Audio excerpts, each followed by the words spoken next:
It was -10 degrees Celsius on Christmas Eve when my dad locked me out in the snow for talking back at dinner. I watched them open presents through the window. An hour later, a black. There are moments in life that scorch themselves into your memory, moments so cold they feel like death.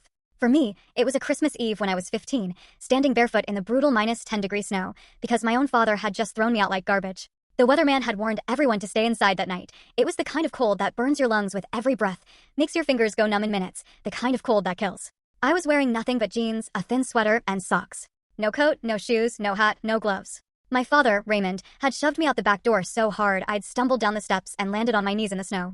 By the time I scrambled to my feet and ran around to the front, he'd already locked every single entrance. So, what was the crime that warranted potential hypothermia, you ask?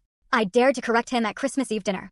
He'd been lecturing my younger sister, Miranda, about how women shouldn't pursue engineering degrees because they weren't built for mathematical thinking. I, perhaps foolishly, calmly and quietly stated that studies actually showed no cognitive difference between genders in mathematical ability. He'd gone absolutely purple. My mother, Claudia, just stared at her plate. Miranda shrank in her chair, disappearing as she always did. And my father? He grabbed me by the arm, dragged me through the kitchen, and literally thrown me into the night like I was trash. Through the living room window, I could see the Christmas tree, hundreds of white lights glowing, gifts piled underneath like a small mountain of red and gold wrapping paper. My family sat around it like nothing had happened. Raymond was laughing at something, his hand wrapped around a glass of whiskey. Claudia was arranging cookies on a tray. Miranda was curled up on the couch with a blanket, probably just relieved that for once, she wasn't the target. I knocked on the window. Claudia looked up, met my eyes, and then, deliberately, she turned away. She said something to Raymond, who glanced at me with this cold, chilling satisfaction before pulling the curtains closed. That was it. That was the moment something fundamental broke inside me. Parents are supposed to protect their children from harm. Mine had become the source of it. And my mother? The woman who was supposed to love me unconditionally, she chose her own comfort over my very survival. Now, I need to explain something about my childhood before I continue, because otherwise, you might think that Christmas Eve was some isolated incident, some kind of aberration in an otherwise normal family. It wasn't. That night was simply the logical conclusion of 15 years of escalating cruelty.